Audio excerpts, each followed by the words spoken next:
Randy Scott names 6 stars he knows who had to hide the fact that they were gay. Lee Randolph Scott was born in Orange County, Virginia, on January 23, 1898. His full name was George Randolph Scott. An important figure in American film, he was best known for his serious parts in westerns, which helped define a generation of tough, noble screen heroes. Scott grew up in Charlotte, North Carolina, and came from a well-known Southern family. George Grant Scott was his father and Lucille Crane Scott was his mother. George Grant Scott was a certified public accountant, and Lucille Crane Scott taught him good manners and discipline at home. Scott went to the Georgia Institute of Technology as a young man and then the University of North Carolina at Chapel Hill, where he developed his love of theater and the arts. His early years were shaped by his desire to be sporty, do well in school, and serve in the military. During World War I he joined the army and worked as an artillery spotter in France. He gained a quiet power and calmness from this experience that would later show up in his movie roles. When the war was over, Scott went to Los Angeles in the late 1920s to try to make a living in the movie business. He met the famous director Howard Hughes through family ties, which helped him get his first small parts in silent movies. Directors quickly became interested in him because of his height, good looks, straight jaw and calm attitude. Scott got his start in Hollywood, with parts in movies like The Far Call, 1929 and The Virginian, 1929. In the 1930s, he was in a number of different movies. These types of movies are adventure plays, romantic comedies and crime thrillers. He started getting bigger roles in the early 1930s. His big break came with roles in movies like The Last of the Mohicans, 1936, and Rebecca of Sunnybrook Farm, 1938. But Randolph Scott really became famous in Western movies. He was one of the most famous and well-liked Western stars of all time by the 1940s and 1950s. But it wasn't until the 1940s that he really found his place in the Western genre. His quiet but authoritative presence struck a chord with viewers deeply. Randolph Scott had a long and successful career that lasted more than 30 years. He was in more than 100 movies, and more than 60 of them were Westerns. Scott, unlike many of his peers, worked hard to make his on-screen image strong and consistent. He played the lone cowboy a lot, a moral and unwavering figure who stood up for justice, protected the innocent, and moved through the harsh wilderness with quiet dignity. In the 1950s, he worked on a number of highly acclaimed Westerns with director Bud Batikier and screenwriter Burt Kennedy. Some of his movies are 7 Men from Now, 1956, The Tall T, 1957, Ride Lonesome, 1959, and Comanche Station, 1960. These movies, which are often called the renowned cycle, are now seen as works of simple storytelling and psychological depth that show Scott at the height of his creative powers. Randolph Scott's acts were so interesting not only because of how he looked, but also because of how he could show inner strength and personal code without using big gestures or a lot of words.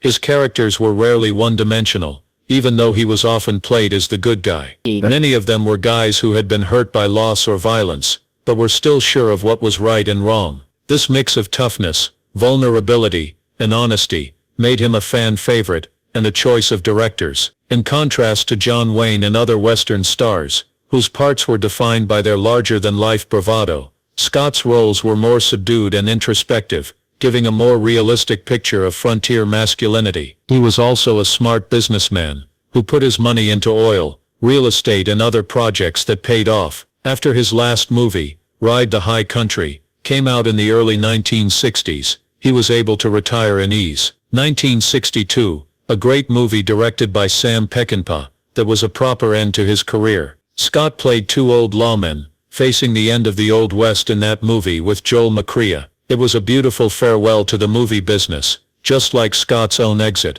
Scott was a very well-liked and recognized person in Hollywood throughout his entire life. He was admired for being professional, disciplined and kind. He never won an Oscar, and he didn't seem to want one either. Instead, he earned the respect of both peers and critics for the quality of his work, and the honesty he brought to every part. His work in American movies, especially Westerns, will be remembered forever, and it has influenced many actors and directors since then. Directors such as Martin Scorsese, Clint Eastwood, and Quentin Tarantino have said that Scott's work helped them understand how to tell stories through characters, and how to make movies with complex morals. In his life, Randolph Scott was married twice, but his personal life was very different from the cowboy he played on TV and in movies. In 1936, he married Marion DuPont, which was his first marriage. She is a famous American heiress and horse sportswoman. The DuPont family, which Marion was from, was one of the most powerful and rich in American history. It was her father,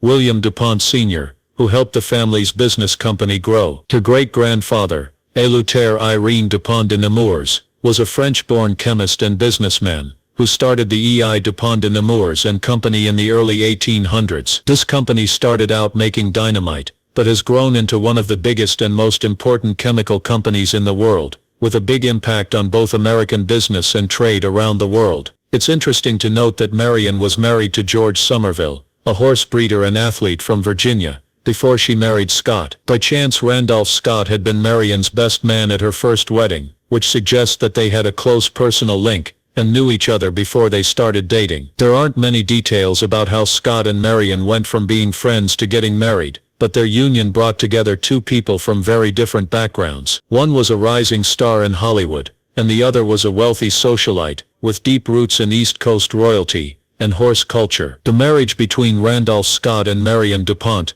didn't last long, even though it seemed glamorous and well-bred. In 1939, after only 3 years together, they split up. They didn't have any children together, and some stories say that their personalities and ways of life may have clashed. This is especially true, since Marion has strong ties to horse country in Virginia, and Scott is focusing more and more on his film business in California. Still, there was a strange and lasting connection between them. Marion DuPont decided to keep her last name Scott after they got divorced. This could be a sign of continued love or appreciation for the time they spent together. For the rest of her life, she was always known as Marion DuPont Scott, almost 50 years, until she died in 1983. During that time, she became a very important person in American horse racing. She made Montpelier Estate in Virginia a major place for training and competing horses, and later gave it to the National Trust for Historic Preservation. Scott's second and last marriage was to actress Patricia Stillman. It lasted longer,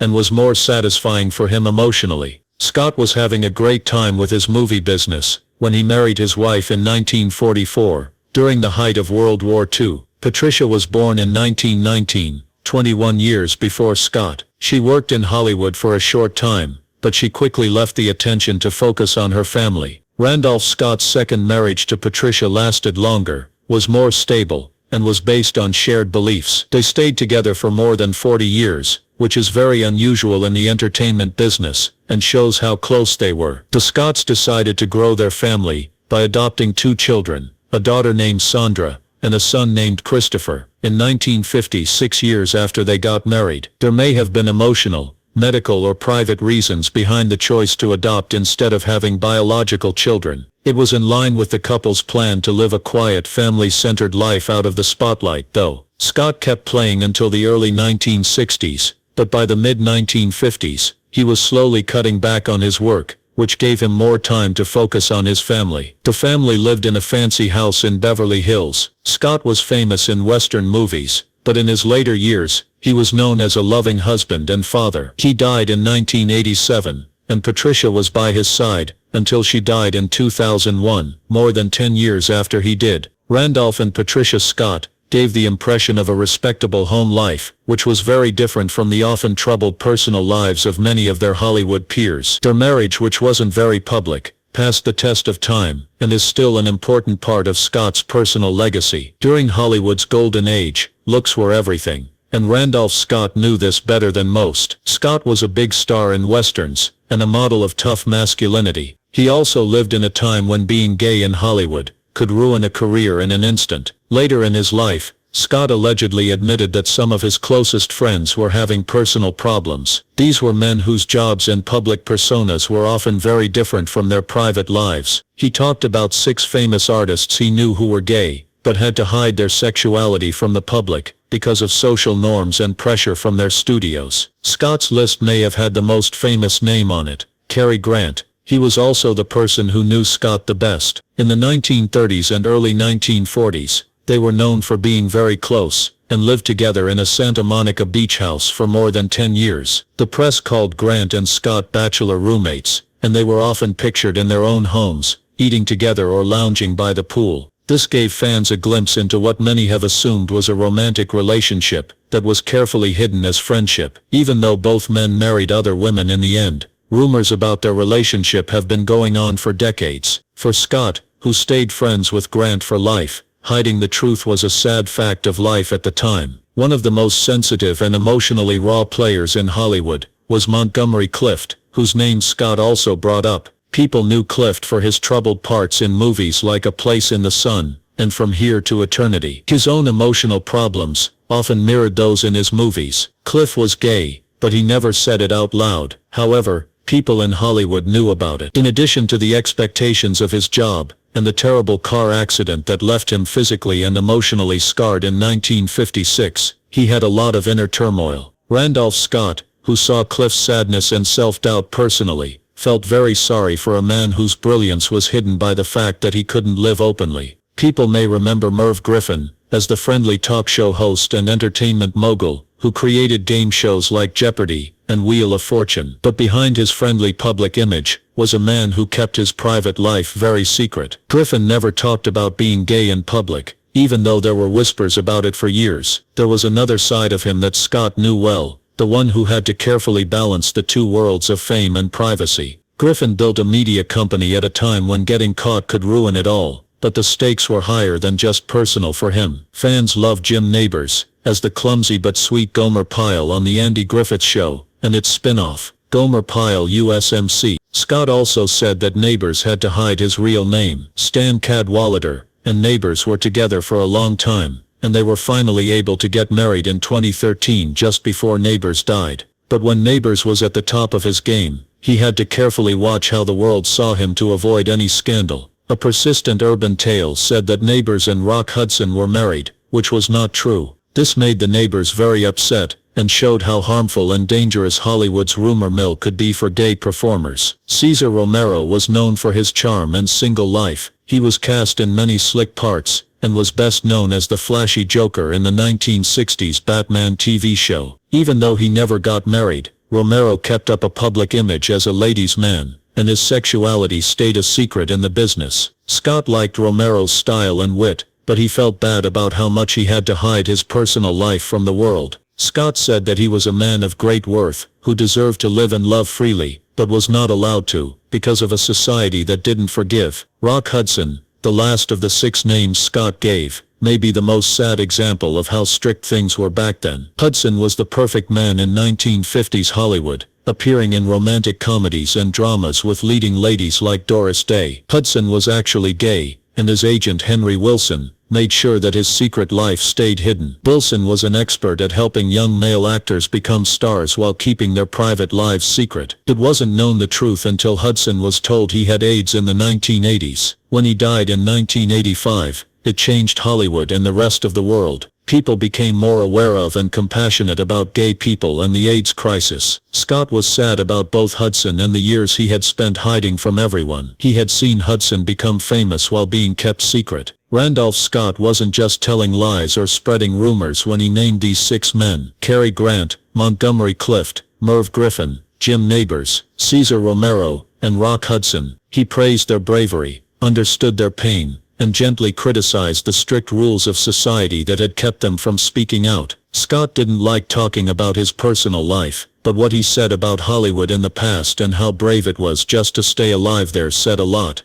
Randy Scott died in Beverly Hills, California, on March 2, 1987. He was 89 years old. His death was caused by a mix of heart and lung problems, which are common in older people, especially those who may have been around smoking or the dusty conditions of older Hollywood sets. Scott mostly avoided public life in his later years, choosing instead to live a quiet private life far away from the fame he had enjoyed as a Western movie star in his younger years. Fans, colleagues, and film historians all praised his death, even though he lived alone. They saw him as a towering figure in classic American cinema, especially in the Western genre, where he had established himself as a symbol of cold heroism and moral integrity. Randolph Scott was buried at Elmwood Cemetery in Charlotte, North Carolina, after he died. This was the place he picked because it had a lot of personal meaning for him. For Scott, Charlotte was his hometown and where he spent his formative years, a long time before Hollywood called. His funeral there was a symbolic return to his roots, showing that he stayed connected to the South all his life. Many famous people are buried at Elmwood Cemetery, which is one of the oldest and most historic cemeteries in the area. Scott's grave has become a simple but meaningful pilgrimage spot for fans of his movies and legacy. Scott was married to Patricia Stillman Scott for 43 years, which is a very long time. They got married in 1944 after meeting in the early 1940s. People thought that their marriage was one of the more steady and private ones in the often troubled world of Hollywood. They both liked their private, and chose not to go to a lot of celebrity parties. Instead, they chose to focus on their family, their love for each other, and their shared beliefs. Patricia was by Scott's side during the last few years of his work, and after he retired, she was a constant presence, as he went from being a movie star to a regular person. She lived 17 years longer than he did, and died in 2004. Patricia was buried next to her husband at Elmwood Cemetery, because they had been together their whole lives. One more thing they did that solidified their link in life and in death. In their later years, the couple lived in a unique mid-century modern home in Beverly Hills. It showed off their sophisticated tastes, and the style of architecture popular after World War II. The house, which had open floor plans, clean lines and natural materials, showed how elegant the couple was without drawing attention to itself. The house was torn down in 2008, which is a shame because it had historical and design value. Once it was gone, not only did we lose an important piece of mid-century design, but we also lost a physical link to the golden age of Hollywood, and one of its most famous stars. Randolph Scott's impact goes far beyond his body, and the things he owned. The Randolph Scott papers, which are all of his personal papers, were given to the UCLA Library Special Collections when he died. This huge collection has a lot of different things in it, like rare photos, carefully chosen scrapbooks, personal and business letters, handwritten notes, published pieces, and even the original house plans from his Beverly Hills home. These papers give us a unique look into the actor's personal and professional life. They show how he went from being a young man in North Carolina to becoming one of the most famous leading men of his time. Film historians and film students will find the collection very useful. It also shows what a thoughtful and deliberate life Scott had outside of acting. His voice and ideas will live on through these preserved documents, giving future generations a better understanding of a man who, despite playing the tough silent cowboy so often on screen, left behind a legacy full of depth, character and historical importance.